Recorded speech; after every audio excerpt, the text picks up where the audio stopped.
सतनाम साहिब बंदगी सही भक्तात्माओं को, सभी साधु संत समाज को।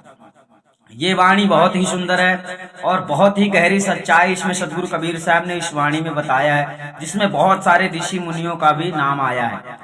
तो चलिए जानते हैं सदगुरु कबीर साहब ने क्या बतलाया है। प्रेम भक्ति रूप रस का पान करने वाले लोगों का वर्णन।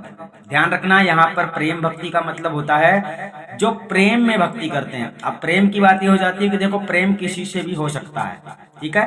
तो यहाँ पर भक्ति की दो शाखाएं होती हैं, प्रेममयी भक्ति और ज्ञानमयी भक्ति। सदगुरु कबीर साहब की भक्ति ज्ञानमयी भक्ति है, ध्यान है, यानी कि सत्य से प्रेम करो, सत्य को जानो। अब इस संसार में जो लोग असत्य को सत्य मान लिए हैं, ऐसी चीजों से प्रेम कर बैठे हैं, उसके बारे में सदगुरु ने यहाँ पर बताया। चलिए वाणी को देखते हैं। ये वाणी है शब्द नंबर 12। संतो मते मात जनरंगी, पियत पियाला प्रेम सुधारस मत वाले सत्संगी, ठीक है। और आगे वाणी कहती है, अर्धे उर्धे भाठी रोपिन लेत कसारस गारी, मुंदे मदन काट कर्म कश्मल संतत चुबत आगारी, गोरख दत्त वशिष्ठ व्यास कपि नारद सुकबुन जोरी, बैठे सभा शंभु सनकादि तहां फिरे अधर कटोरी। अम्बरीश और याग जनक जड़ शेष सास मुख फाना, कहाँ लो गनो अनंत कोटि लो अहमहल महल दीवाना। ध्रुव प्रहलाद भीषण माते मती सेवर माती सेवरन नारी सेवरी नारी, निर्गुण ब्रह्म माते वृंदावन अजहू लाख कुमारी। सुर नर मुनि यति पीर औलिया, जिन रे पिया तन तिन जाना, कहाँ कबीर गूंगे की शक्कर क्यों कर करे बखाना। अब यहाँ पर चलते हैं, सदगुरु ने क्या समझाया ठीक से समझना। सदगुरु कबीर साहब ने इस शब्द में सगुण तथा निर्गुण भक्ति रूप रस का पान करने वाले लोगों का वर्णन किया, यानी सगुण और निर्गुण, उसके परे जो महाचेतन सत्पुरुष परमात्मा है उसके बारे में नहीं बताया। यहाँ पर सगुण और निर्गुण की भक्ति करने वालों को उपदेश दिया सदगुरु कबीर ने। सदगुरु कहते हैं कि हे संतो, आदि सृष्टि में सर्वप्रथम माता आदि शक्ति आद्या देवी ने ब्रह्मा विष्णु शिव इन त्रिदेवों को जो निर्गुण निराकार ज्योतिर्मय निरंजन की भक्ति का उपदेश किया था, उसी निर्गुण भक्ति का प्रचार उक्त त्रिदेवों ने संसार के सब ऋषि मुनियों में कर दिया। कहाँ कबीर वह ज्ञान त्रिदेव ने फैलाए सब जगत में दीना, प्रगटे ब्रह्म विष्णु शिव शक्ति प्रथम भक्ति की जीव युक्ति। अब यहाँ पर चलते हैं, अर्थात उक्त त्रिदेवों ने सर्वप्रथम अपने को जीव मानकर उस निर्गुण निराकार ज्योतिर्मय निरंजन की प्राणायाम योग साधना द्वारा भक्ति की है। अतः हे संतो, उसी निर्गुण भक्ति में जनरंगी मतलब होता अर्थात अनुरागी भक्त जन सब, मते मतलब मस्त होकर मतवाले हो गए, और उनके सत्संगी जन भी उसके साथ प्रेम भक्ति रूपी अमृत रस से भरा हुआ प्याला पीते हुए मतवाले हो गए। अर्थात सबने उस उपदेश को अमृत रूप माना जो तीनों देवों ने प्रचार किया संसार में, ठीक है, जिसमें संसार भटक गया। अर्ध यानी नीचे होता है, पिंड यानी मूलाधार चक्र से लेकर त्रिकुटी तक, और ऊर्ध यानी ऊंचे, ऊपर ब्रह्मांड सहस्त्रार चक्र तक की भट्टी रोक दी गई। अर्थात जो लोग ध्यान करते हैं, यहाँ अर्ध ऊर्ध की बात आया करती है कहीं कहीं, तो पहले इसका मतलब समझो। अर्ध माने नीचे होता है, पिंड मूलाधार चक्र से लेकर त्रिकुटी तक, और ऊपर ऊर्ध्व यानी ऊंचे, ऊपर ब्रह्मांड सहस्त्रार चक्र तक भट्टी रोप दी गई। अर्थात पिंड और ब्रह्मांड की भट्टी बनाई गई और फिर उसे ब्रह्माग्नि से प्रज्वलित किया गया। उसके द्वारा प्रेम रस रूप कसारस का मतलब कसाय रस, मद यानी दारू को गारा गया, अर्थात निचोड़ा गया, एवं प्रेम रस गारने का आयोजन किया गया। तत्पश्चात इसके बाद पाप कर्मों को काटकर पात्र में रखा गया। ध्यान रखना, थोड़ा गहराई समझना, यहाँ पर काटकर पात्र में रखा गया और कामदेव के मुख को बंद कर दिया गया। इससे हृदय रूपी आगार ग्रह में निरंतर अर्थात सदैव निर्गुण ब्रह्म निरंजन और सगुण ब्रह्म विष्णु राम कृष्ण आदि का प्रेम रस रूपी मद यानी शुरा टपकने यानी चूने लगा। श्रेष्ठ महान योगी ज्ञानी तथा भक्तजन इसी प्रेम सुधा रस का पान किए और करते हैं। ये सुधा अमृत रस क्या है?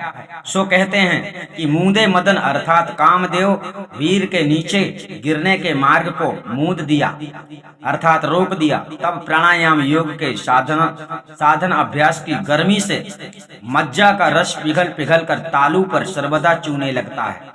उसी को योगी जन अमृत पान कहते हैं। और कोई सगुणोपासक भक्तजन भगवत भक्ति रूपी प्रेम रस को भी सुधारस पान कहते हैं। अतः अब आगे सदगुरु संक्षेप से प्रमुख व्यक्तियों के नाम उल्लेख करते हैं। गोरखनाथ, दत्तात्रेय, ज्ञानी, शिव, वेदव्यास। आप लोगों को वाणियों में नाम पता चल गया होगा जो वाणी बताई गई है। वेदव्यास, हनुमान, नारद और सुखदेव मुनि आदि को एकत्रित करके शंभु, महादेव और सनकादिक, सनक सनंदन, सनत कुमार, सनातन आदि ऋषिगण सभा में बैठे हुए हैं। और वहां पर अधर में कटोरी यानी प्याला फिर रही है, कटोरी फिर रही है, प्रेम रस का प्याला फिर रहा है। अर्थात परस्पर में निर्गुण ब्रह्म निरंजन और सगुण सबल ब्रह्म तथा उसके राम कृष्ण अवतारों की चर्चा हो रही है। वहीं मानो सर्व के अधरोष्ठ में प्रेम भक्ति रूप सुधा रस की कटोरी फिर रही है। अम्बरीश, याज्ञवल्क, राजा जनक और जड़ भरत ने उक्त प्रेम रस का पान किया है तथा शेषनाग ने अपने सहस्त्र मुखों से इसका पान किया है। मैं कहाँ तक गिनाऊं, अनंत कोटि प्रेमी भक्तों ने उसका पान किया है। और वे सब सविशेष सगुण सबल ब्रह्म तुरीय भूमिका को और निर्विशेष निर्गुण शुद्ध ब्रह्म तुरीयातीत भूमिका को ही अपना मूल मुक्ति स्थान रूप महल घर समझकर मस्त हो गए। अर्थात अमहल महल दीवाना, जो वह दोनों भूमिका रूप अपना घर नहीं है, उन्हीं को अपना घर समझकर वे सब लोग मस्त हो गए। अतएव वे सब सगुण ब्रह्म और निर्गुण निराकार ब्रह्म निरंजन के प्रेम रस में मग्न रहते हैं। इसी प्रकार ध्रुव, प्रहलाद तथा विभीषण आदि भी सगुण ब्रह्म के भक्ति रूप प्रेम रस का पान करके मतवाले हो गए। शिव जी की नारी पार्वती जी भी एवं सबरी भी उस भक्ति प्रेम रस का पान करके मतवाली हो गई। विष्णु के अवतार सगुण ब्रह्म श्री कृष्ण जी भी वृंदावन में उसी निर्गुण निराकार ब्रह्म निरंजन के प्रेम रस के मतवाले हो गए। अर्थात वह भी ज्योतिर्मय ओमकार ब्रह्म निरंजन के योग युक्ति ध्यान में मतवाले हो गए। और उनको उस ज्योतिर्मय ओमकार ब्रह्म निरंजन के ध्यान का नशा अभी तक लगा हुआ है। इसी प्रकार वृंदावन वासी सभी गोपी ग्वाल लोग भी श्री कृष्ण जी को सगुण ब्रह्म मानकर उनके प्रेम रस में मतवाले हो गए। और अभी तक वहां के वासी लोगों में उनके प्रेम रस का नशा लगा हुआ है।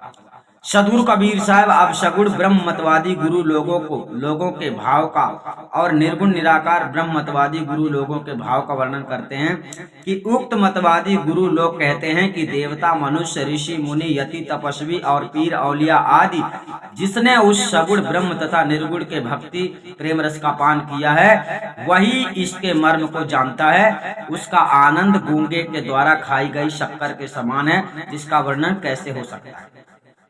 इसका मतलब सदगुरु कबीर साहब ने ये बतलाया इस वाणी में कि आप लोगों को धोखा देने वाले आदमी जितने परमात्मा का परिचय नहीं दे पाते हैं, केवल आप लोगों को ध्यान, साधना, विधि, पाखंड, दुनिया भर का 3-5 यानी खोपड़ी में ध्यान लगवाते हैं वगैरह वगैरह, दुनिया भर की बातें आपको बताते हैं, लेकिन आत्मा परमात्मा का परिचय नहीं करवाते हैं। इस प्रकार से भूल बंधन में पड़ के आप लोगों को पुनः 84 जाना पड़ता है। यानी मनुष्य के तन को पाकर आपको आत्मज्ञान नहीं हो पाता है और इस दुविधा में पड़कर आप लोगों को 84 में जाना पड़ता है। तो मनुष्य का जीवन जो है व्यर्थ हो जाता है। तो सदगुरु कबीर साहब यहाँ पर सरगुण ब्रह्म और निर्गुण ब्रह्म के बारे में बताया, जिसमें बहुत सारे योगियों के नाम भी आए हैं कि ये सब यानी प्रेम रस के प्याला को पीते हैं और इनको ऐसा लगता है कि यही सत्य है। जबकि सदगुरु कबीर साहब ने बताया, यहाँ पर पहले से बता दिया गया है कि ये वाणी जो बताई गई है, ये वाणी में आपको सगुण ब्रह्म और निर्गुण ब्रह्म के बारे में बताया गया है। सत्य पुरुष परमात्मा का भेद ज्ञान रहस्य किसी भेदी संत सदगुरु के पास ही होता है और वो भी विरले को उसके द्वारा ज्ञान प्राप्त होता है, हर किसी को नहीं। सतनाम साहिब बंदगी अधिक जानकारी के लिए चैनल को सब्सक्राइब कर लें, ताकि आप लोगों को कबीर साहब के बताए गए अनुसार सारी शिक्षा प्राप्त हो जाए। सतनाम साहिब बंदगी।